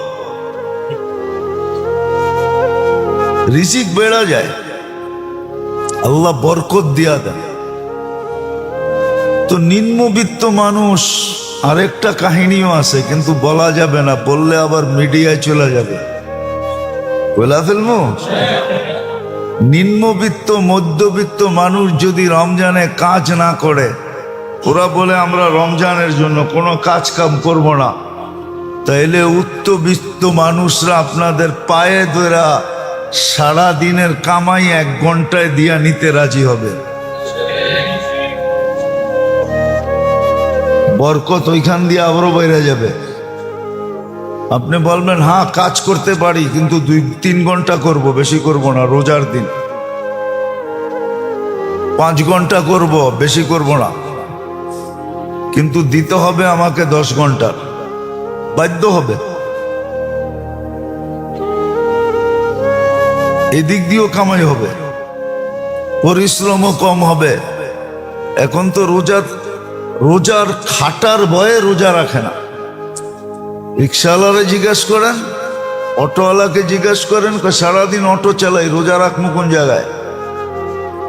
অটো রাখেই তো সময় পাই না, রোজা কোন জায়গায় রাখবো? পিছে তো প্যাসেঞ্জার থাকে, রোজা তো রাখন যাইব না সিটে, প্যাসেঞ্জার বইব কই? এই জন্য রোজা রাখে না, রিক্সাওয়ালা রোজা রাখে না। শ্রমিক পেশার মানুষ বেশিরভাগ রোজা রাখে না, কর্মচারী পেশার মানুষ বেশিরভাগ রোজা রাখে না। রাখে? বলেন, রোজা রাখে না। কিন্তু 11 মাস যদি কিছু কিছু সঞ্চয় করত, রোজাকে সামনে রেখা, রমজানে কোনো কাজ করব না, 1 মাসের বাজেট রমজানের আগে সঞ্চয় করলো, তো সবাই যদি কাজ করা বন্ধ করে দিত, তাহলে উচ্চবিত্তের মানুষ এদেরকে অল্প সময়ের জন্য বেশি টাকা দিয়া হায়ার করত, হায়ার। হ্যাঁ, 1 বছর করে দেখুক আমার কথার উপরে, 2 ঘন্টায় 10 ঘন্টার কামাই পাইত। কেননা কোথাও তো শ্রমিক খুঁজে পাওয়া যেত না, কোথাও তো শ্রমিক খুঁজে পাওয়া যেত না, ওর কাজ করার লোক খুঁজে পাওয়া যেত না। বলতো না রমজান আল্লাহ আল্লাহ করব। আমাদের গরিবদের কাছে কিছু নাই, মধ্যবিত্তদের কাছে কিছু নাই, আমাদের একটাই ভরসা আছে, রমজান দিয়া দেখি জান্নাত নিতে পারি কিনা। আমরা তো দুনিয়ার কোনো স্বাদ পাই নাই। আপনারা তো ইচ্ছা করলেই পিজা খাইতে পারেন, আমরা তো সারাদিনই পিসা খাই। পিসা বোঝেন? পিসা বোঝেন? এটা গ্রাম্য ভাষা। কি আমগরে তো সবাই ধাক্কায়, আমরা তো ধাক্কা খাই, আপনারা তো পিজা খান, আপনারা তো বার্গার খান, সার্গার খান।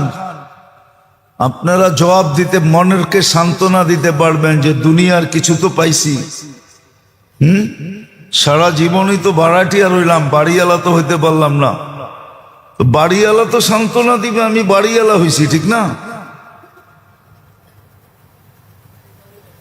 তো জবাব দিবে আমরা একটা মাস আল্লাহকে দিতে চাই।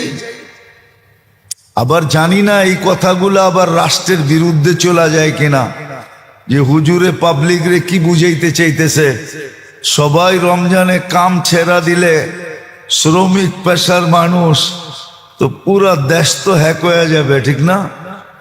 না না, আমি এই জন্য না, বুঝানোর জন্য বলতেছি, বুঝানো উদ্দেশ্য। আছে বহুত দেশ আছে এরকম, ব্যবসায়ীরাই ব্যবসা করে না, কর্মচারীকে অ্যাডভান্স বেতন দেয়া দেয়। আমাদের ঢাকা শহরও আছে, আমি 2-4টা হোটেল চিনি, যারা রমজানের চাঁদ উঠতে দেরি হোটেল তালা দিতে দেরি করবে না। রমজানের বেতন মালিক বোনাস সহ দিয়া দেয়, আর বলে দেয় সারা রমজান আল্লাহ আল্লাহ করবি, আমার ইফতারিও বেচতে হবে না। চাঁদ উঠতে দেরি আবার হোটেল তালা খোলে, বন্ধ করে দেয়, সারা মাস বন্ধ। মালিকও আল্লাহ আল্লাহ করে, কর্মচারীরও আল্লাহ আল্লাহ করে। আমি জিজ্ঞাসা করছি ওদেরকে পোষায় কিনা, হুজুর শুধু পোষায় না, শুধু পোষায় না, আল্লাহ এত বরকত 11 মাসে দেয়, মনে হয় 22 মাস খাইতে পারবো, 22 মাস, তো বরকত আল্লাহ দেয়। যদিও মানুষ আমার হোটেলে কাস্টমার দেখে না, কিন্তু এত বরকত দেয় যেটা 22 মাসে খায়া শেষ করা যাবে না। এরকম 2-4 জন হোটেলওয়ালা আমরা চিনি, কিন্তু বাকি অনেক হোটেলওয়ালা দেখবেন পর্দা দিয়ে হোটেল চালায়। ওগরে জিজ্ঞেস করবেন, খালি নাই নাই নাই নাই করতে থাকে, হায় হায় করতে থাকে, ওগো পেট ভরে না, ওরা বরকত পায় না, ওগো টানা টানি থাকে। তো একটা কথা আছে না বাংলায়, নিয়াত আমান বরকত, নিয়াত যেরম বরকত ওরকম। তো শাবান মাসটা ছিল, বিশেষ করে শবে বরাতের পরে এই সময়টা ছিল রমজানের 100। মায়ার নবীর উম্মতের ইবাদত কম, কিন্তু হায়াত কম, এটার ভিতরে সওয়াব সবচেয়ে বেশি। এর নবীর উম্মতের দল, নবীর উম্মত অন্যান্য নবীর উম্মতেরা এত পরিমাণ ইবাদত করেছে, 500 বছর 1000 বছর পর্যন্ত হায়াত পেয়েছে, ইবাদত করেছে, করে নাই? এত পরিমাণে ইবাদত করেছে। সাহাবায়ে কেরাম বললেন, ইয়া রাসূলুল্লাহ, অন্য নবীর উম্মতরা তো এত পরিমাণ হায়াত পেয়েছে, ইবাদত করেছে, আমাদের হায়াত কম, ইবাদতের সময় কম। আল্লাহ রাব্বুল আলামিন জিবরাইলের মাধ্যমে আমার নবীকে জানাই দিলেন, নবী আপনার উম্মতদেরকে সান্ত্বনা দেন, সান্ত্বনা দেন। অন্যান্য নবীর উম্মতরা হায়াত পাইলো, বেশি ইবাদত করছে, ঠিক আছে, তবে আমি আল্লাহ বলে দিলাম, আপনার উম্মতের যদিও হায়াত কম, ইবাদতের মূল্য বেশি। দুনিয়ার জমিনের মাঝে এমন এমন একটা রাত্র দিয়া দেবে, এমন কিছু রাত্র দিয়া দিব, যেই রাত্রের ভিতরে ইবাদত করলে আমি আল্লাহ অন্য নবীদের 1000 বছরের ইবাদতের চেয়েও দামি হিসাবে কবুল করে নিব। লাইলাতুন নিসফু মিন শাবান, কোরআনের মাঝে আসছে একটা উত্তম রজনী, উত্তম রাত্রি, এত দামি রাত্রি। বলে কেন এই রাত্রিটাকে দিয়েছে? ইবাদতের রাত্রি কাটা দেয় আমার আল্লাহ। প্রথম আসমানে নামিয়া বলে, বান্দা কই, বান্দা কই, আয় আয় আয়, বান্দা আয়, আমি আল্লাহকে ডাক, আমি আল্লাহ বসে আছি। কখন তুমি আমি আল্লাহকে ডাকবা? জীবনে গুনাহ কম করো নাই, 20 বছর 30 বছর 50 বছরের জিন্দেগিতে রে বান্দা, আমি আল্লাহ জানি তুই গুনাহ করবি, কারণ আমি আল্লাহ যেই জায়গায় তোরে বানাইলাম, আমি আল্লাহ আবার শয়তানকে দুনিয়াতে বানায়া পাঠাইলাম। শয়তান তো আমি আল্লাহকে বলেছে, রে মালিক, আপনি মানুষ বানাইছেন, আবার আমাকেও বানায়া রাখছেন, ও আল্লাহ আমাকে এমন পাওয়ার দিয়া দেন যেন আপনার বান্দাদেরকে ধোঁকা দিতে পারি। আল্লাহ বলে কিভাবে? বলে আমাকে এমন শক্তি দেন যেন আপনার বান্দার নফসে ঢুকিয়া ঢুকিয়া ধোঁকা দিতে পারি, এমন শক্তি দেন যেন রগের ভিতরে ভিতরে ঢুকিয়া ধোঁকা দিতে পারি। বলে দিলাম। বলে আর কি চাস? শয়তান ডাক দিয়া বলে, আল্লাহ আমাকে ডান দিক থেকে ধোঁকা দেওয়ার শক্তি দান করেন। আল্লাহ বলে দিলাম। বলে আর কি চাস? বলে বাম দিক থেকে। আল্লাহ বলে দিলাম। বলে আর কি চাস? শয়তান বলে, আল্লাহ আমাকে উত্তর দক্ষিণ পশ্চিম পূর্ব দিক থেকে ধোঁকা দেওয়ার জন্য আপনার বান্দাকে শক্তি আমাকে দান করেন। আল্লাহ বলে দিলাম। বলে কি করবি? বলে উত্তর দিক থেকে ধোঁকা দিব, দক্ষিণ দিক থেকে ধোঁকা দিব, পূর্ব পশ্চিম দিক থেকে ধোঁকা দিব। বলে কেন? বলে বান্দা যখন দেখাম ইবাদত করতেছে, তখন আপনি শুনিয়া রাখ, আমি আল্লাহ তার জীবনের তামাম গুনাহ মাফ করে দিব। এ নবীর উম্মতের দল, কেমন আল্লাহ, কেমন আল্লাহ গো! ও বানিয়াচঙ্গের মুসলমান ইমানদার আল্লাহর গোলাম, কেমন আল্লাহ আল্লাহ বলে, বান্দা তুই গুনাহ করছস, লা তাকনাতু মির রাহমাতিল্লাহ, আমি আল্লাহর রহমত থেকে দূরে সরে যাইস না রে বান্দা। আমি আল্লাহ তাকায় থাকি, বান্দা তুই কখন আমি আল্লাহর কাছে আল্লাহ বলে ডাক দিবি? দুনিয়ার জমিনে একটা সন্তান মায়ের সঙ্গে অপরাধ করলে মা যদি কিছু সময় রাগ করিয়া থাকে, বাবার সঙ্গে অপরাধ করলে বাবা কিছু সময় রাগ করিয়া থাকে, সন্তানের সঙ্গে কথা কয় না, সন্তান অপরাধ করেছে, মা ধমক দেয়, বাবা ধমক দেয়। আবার যখন কয়েক ঘন্টা পরে অপরাধের পর সন্তান, এত অপরাধের পরও মা রাগ, বাবা ওরা কথা বলতে চায় না, সারাটা দিন চলিয়া যায়। বিকাল বেলা সন্তান যদি গিয়া বলে, মা আমার ভুল হয়েছে, আমার মাফ করিয়া দাও, বাবা আমার ভুল হয়েছে, আমার মাফ করিয়া দাও, বলো বাবা দুনিয়ার জমিন ওই মা বাবা মাফ না করিয়া থাকতে পারে? কথা বলেন, থাকতে পারে? যুবকেরা আমরা তো বিয়ে করি নাই, বাপ কাম নয়, কি বুঝলাম, ঠিকই না বলেন? যুবকেরা বাপ দেশে বিয়ে তো করি নাই, মা বাবার মূল্য বুঝতেছি না। মা বাবা এমন এমন দামি হাজার সন্তান অপরাধ করলে মা বাবা আবার মাফ করিয়া দেয়। যতবার তুমি বলবা মা আমার মাফ করিয়া দাও, বাবা আমার মাফ করিয়া দাও, এত অপরাধের পরও মা বাবা মাফ করিয়া দেয়। আল্লাহ বলে দুনিয়ার জমিনে তোর মা বাবা সবার মায়া থেকে আমি আল্লাহর মায়া হাজার গুণ বেশি। এর নবীর উম্মতের দল এই জন্য এমন এমন কিছু রাত্র দিয়েছে। আল্লাহর নবী বলেন এমন এমন কিছু রাত্র আছে যেই রাত্রতে ইবাদত করলে আমার আল্লাহ বান্দার জীবনের গুনাহ মাফ করে দেয়। আম্মা জানা আয়েশা সিদ্দিকা রাদিয়াল্লাহু তাআলা আনহা বলেন, নবীজি কয়েকজন বিবির কাছে থাকতেন, এক এক দিন এক একজনের কাছে থাকতেন, এক এক রাত এক একজনের কাছে থাকতেন। আম্মা জানা আয়েশা বলেন যেদিনকা বরকতের রাত, শবে বরাতের রাত, আমিও জানতাম না নবীজির ওই দিনকার ডেট হলো আমার সঙ্গে থাকার রাত। নবীজি আমার সঙ্গে আমার বিছনায় ঘুমাইলেন সন্ধ্যাবেলা। গভীর রাত হয়ে গেল, আমি তাকায় দেখি, ঘুম থেকে উঠে দেখি মায়ার নবী আমার বিছনার মধ্যে নাই। ভাবলাম নবীজি কোথায় জানি, অনেকক্ষণ ডাকলাম নবীজিকে পাওয়া যায় না। কিছু দূর আমার হাত মোবারক গিয়া কিছু দূর আমার হাতটা লাগছে, লাগার পরে দেখি আমার হাতের মধ্যে পানি পানি লাগতেছে। কলিজার মধ্যে আমার চিপ দিয়া দিল, কি ব্যাপার? গতকাল সন্ধ্যায় তো আমি পাত্র দিয়া কোনো পানি আমার ঘরের মধ্যে আনি নাই, এখন হাতের মধ্যে পানি লাগতেছে, কারণটা কি? আমার ভয় ঢুকে গেল, না জানি মক্কার মুনাফিক বেঈমানেরা আমার মায়ার নবীর উপর আক্রমণ করেছে। ও নবীর উম্মত, আম্মা জান আয়েশা বলে আমার ভয় ঢুকে গেল, কারণ ওই সময় তো নবীজির শত্রু কম ছিল না রে বাবা। মায়ার নবী যখন দিনের দাওয়াত দিতেন, মায়ার নবীর উপর আক্রমণ শুরু করতো। আমার নবীর এত পরিমাণ মেরেছে, আঘাত করেছে, মায়ার নবীর শরীর মোবারকটার উপরে এত পরিমাণ আক্রমণ করেছে। আম্মা জান আয়েশা বলে আমার ভয় ঢুকিয়া গেল, না জানি আমি আয়েশা ঘুমেছিলাম, এই সময় ঘরের মধ্যে ঢুকিয়া আমি আয়েশারে ঘুমে রাখিয়া মায়ার নবীর উপর আক্রমণ করে নবীজিকে নিয়া মারিয়া ফেললো। আমি আয়েশা বুঝ উদ্দেশ্য পাই নাই। আয়েশা বলে এমন চিন্তার মধ্যে আমি ছিলাম, ও দুনিয়ার মানুষ। আম্মা জান আয়েশা বলে একদিন নবীজি আমার সঙ্গে বসা ছিল, নবীজির পিঠ মুবারকের দিকে তাকায় দেখলাম বসন্তের দাগের মতো দাগ দেখা যায়। আমি আয়েশা বললাম, নবী আপনাকে তো আল্লাহ এত ভালোবাসে, লাউলা কালামা খালাকতুল আফলাক, নবী আপনাকে না বানাইলে আল্লাহ তো দুনিয়ার জমিনের কিছু বানাইতো না, কিছুই সৃষ্টি করতো না।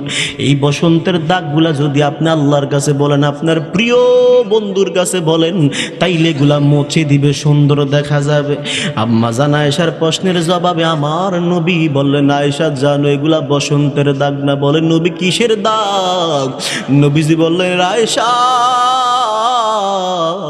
এগুলা হলো আমি নবী মুহাম্মদ যখন দিনের দাওয়াত দিতে জমিনে, মক্কার জমিনে, এরে আয়েশা উহুদের জমিনে মক্কার মুনাফিক বেঈমানের আমার চিনে নাই, আমি মুহাম্মদের উপরে এমন জোরে জোরে পাথর নিক্ষেপ করেছে রে আয়েশা। আমি তো দিনের দাওয়াত দিচ্ছি, সত্যের দাওয়াত দিয়েছি আমার আল্লাহর পক্ষ থেকে রে আয়েশা।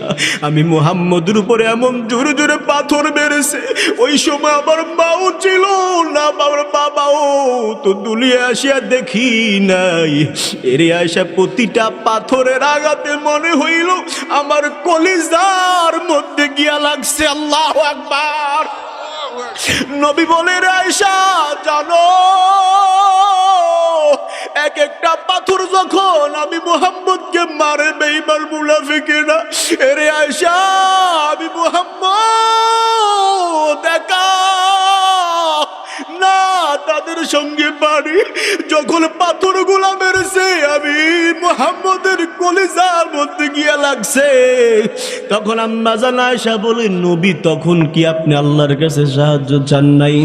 নবীজি বলেন, রে আয়েশা, তখন জিব্রাইল উপস্থিত হয়ে গেল আর বলল, নবী কি চান বলেন, যদি বলেন আযাব দিয়া ধ্বংস করে দিব। নবী আপনার এত ভালোবাসে আপনার আল্লাহ যদি আপনার না বানাইতো জমিন বানাইতো না, কারণ দুনিয়ার জমিন থেকে আপনার মেরাজের রজনীতে আরশ আজিমে নিয়ে গেছে, অন্য কাউরে নাই। সব নবীরা বলেছে আল্লাহ আপনাকে দেখতে চাই কিন্তু পারে নাই। মুসা নবী চেষ্টা করো, মুসা নবীও সহ্য করতে পারে নাই। অতএব আপনার কষ্ট আমার আল্লাহও সহ্য করতে পারে না। আপনি যদি বলেন তাদেরকে ধ্বংস করে দিবে, এই সময় আমি কি বলেছি জানো রে আয়েশা? বলে, নবী কি বললেন? বললাম, রে ভাই জিব্রাইল, না না না, আজকে আমার গুনাহগার উম্মত বুঝে নাই, আগামীকাল বুঝবে। এরে আয়েশা আমি বলেছি, রে ভাই জিব্রাইল যাও, আমার উম্মতদেরকে যেন আমার আল্লাহ হেদায়েত দান করে, কারণ হাসরের ময়দানে আমার গুনাহগার উম্মতকে নিয়ে যেন আমি নবী গর্ব করতে পারি। আমি নবী যেন বেশি বেশি উম্মত নিয়া জান্নাতে যাইতে পারি, গর্ব করতে পারি। এরে আয়েশা এরকম দোয়া করেছি, এ নবীর উম্মতের দল কে সে নবী আমার জানো? আম্মা জান আয়েশা বলে, আমার তো ভয় ঢুকে গেল, না জানি মায়ার নবীকে রাত্রে বেলা হত্যা করে ফেললো। আম্মা জান আয়েশা বলে, দুনিয়ার মানুষ, আমি তো ওই দিনকার পানি আনি নাই, আমি ঘুম থেকে জাগলাম, জাগিয়ে দেখলাম নবী নাই। হাঁটতে হাঁটতে আমি মসজিদে নববীর দিকে গেলাম, গিয়া দেখলাম মায়ার নবী সিজদা দিয়া কান্না করতেছে। আমি নবীকে ডাকলাম, নবী আপনি কান্না করতেছেন কি কারণে? আমার সঙ্গে শুইলেন, আমি তো মনে করেছি না জানি আপনার মেরে ফেললো। নবী নামাজ শেষ করে উঠলেন আর বললেন, রে আয়েশা, আমি যখন তোমার সঙ্গে ঘুমাইলাম জিব্রাইল এসে হাজির হয়ে গেল গভীর রাতে।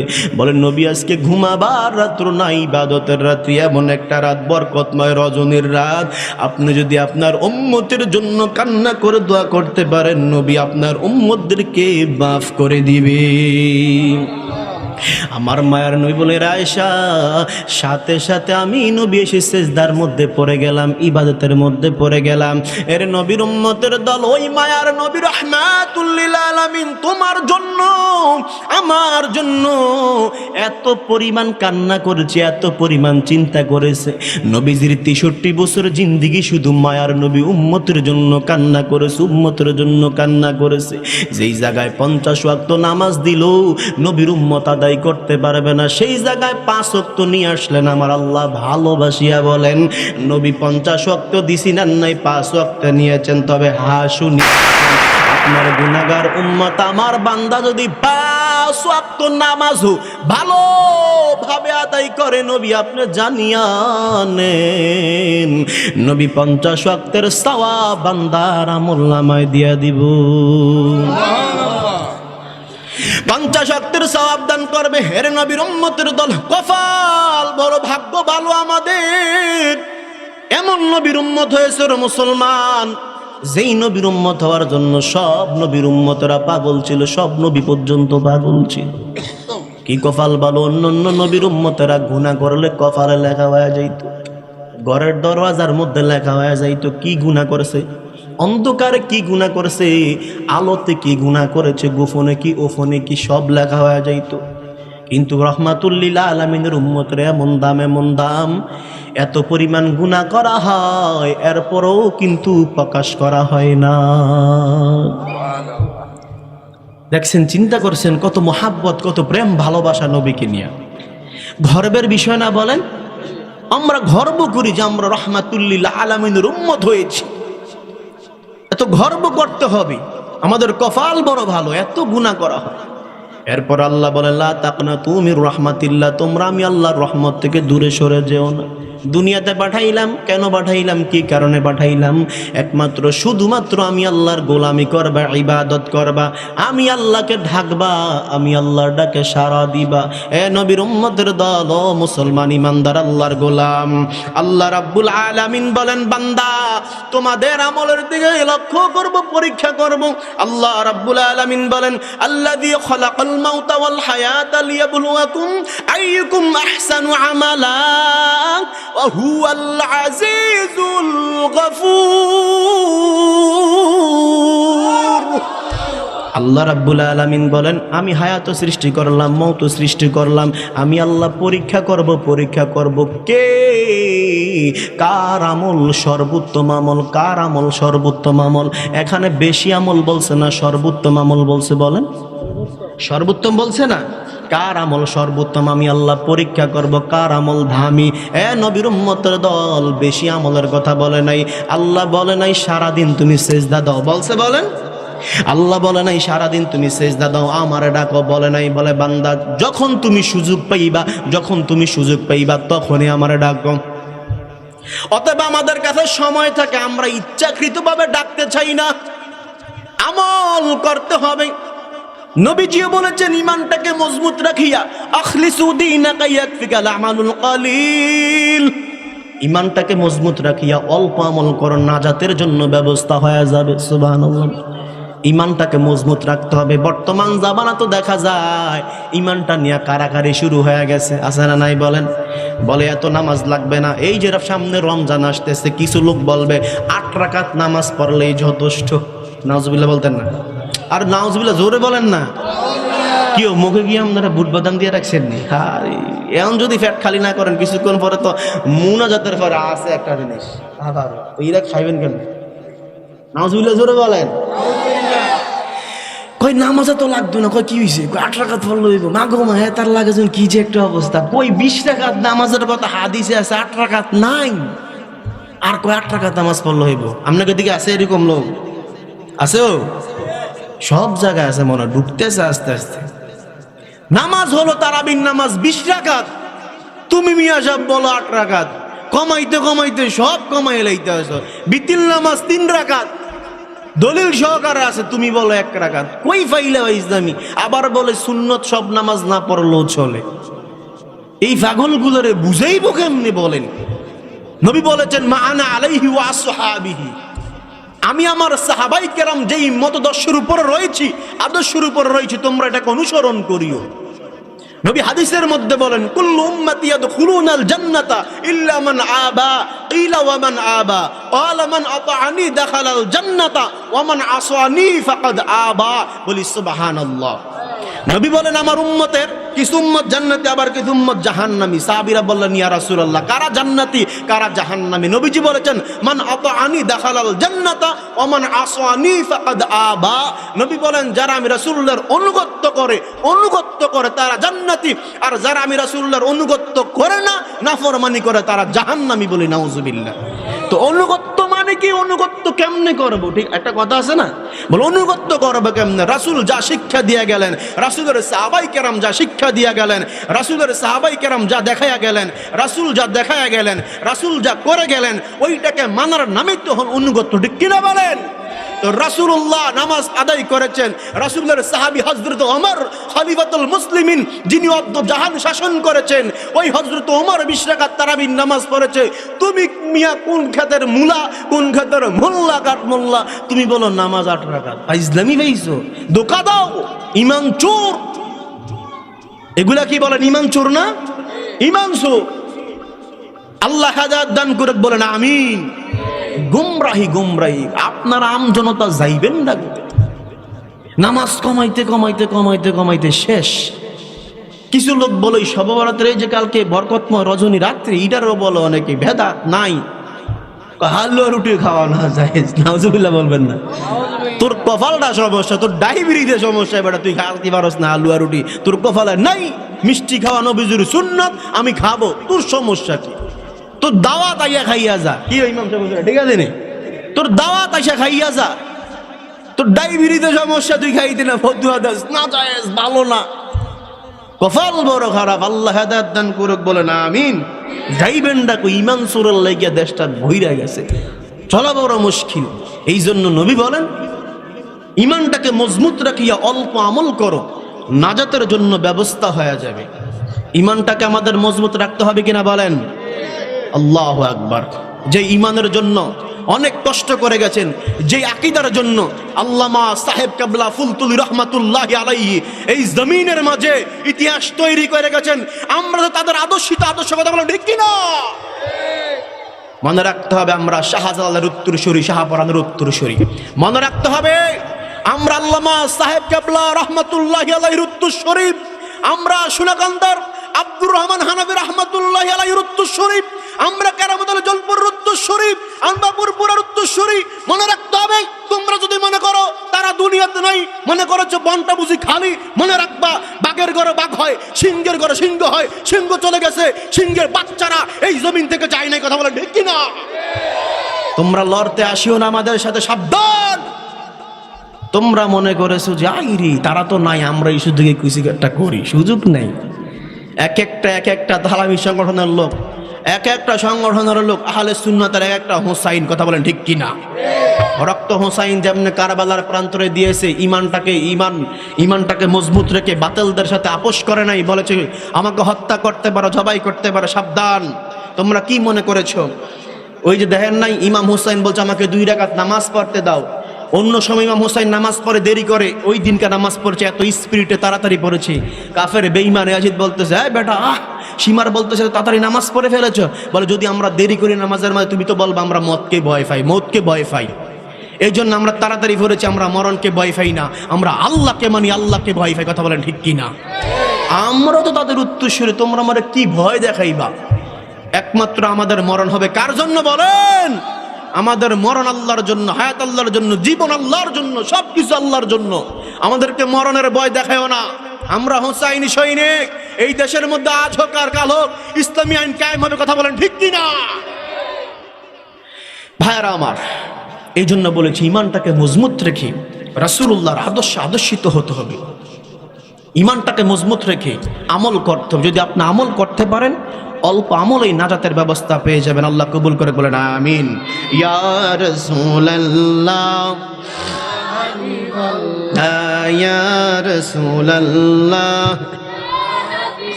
ইয়া রাসূলুল্লাহ, আমারি মৌতের নিদান কালে হাকিয়ে নবী গো আমারি শিওরে, আমারি মৌতের নিদান কালে হাকিয়ে নবী গো আমারি শিওরে, দেখিব আপনাকে আপরে, দেখিব আপনাকে আপন নজরে, ইয়া রাসূলুল্লাহ, লা ইয়া রাসূলুল্লাহ, শুনেছি দেখিলে আপনাকে জীবনের গুনাহ জড়িয়া পড়ে, শুনেছি হাদিসে দেখিলে আপনাকে জীবনের গুনাহ জড়িয়া পড়ে, দয়া যে করিয়া দিয়েন গদিদার, দয়া যে করিয়া দিয়েন গদিদার, ইয়া রাসূলুল্লাহ, লা ইয়া রাসূলুল্লাহ, অন্ধকার কবরে পিতা মাতা যাহাদের দেখি নবী গো মায়ারি নজরি, অন্ধকার কবরে মাথা পিতা যাহাদের দেখি নবী গো মায়ারি নজরে, পিলায়েন কাউসার হাসর দিনে, পিলায়েন কাউসার হাসর দিনে, ইয়া রাসূলুল্লাহ,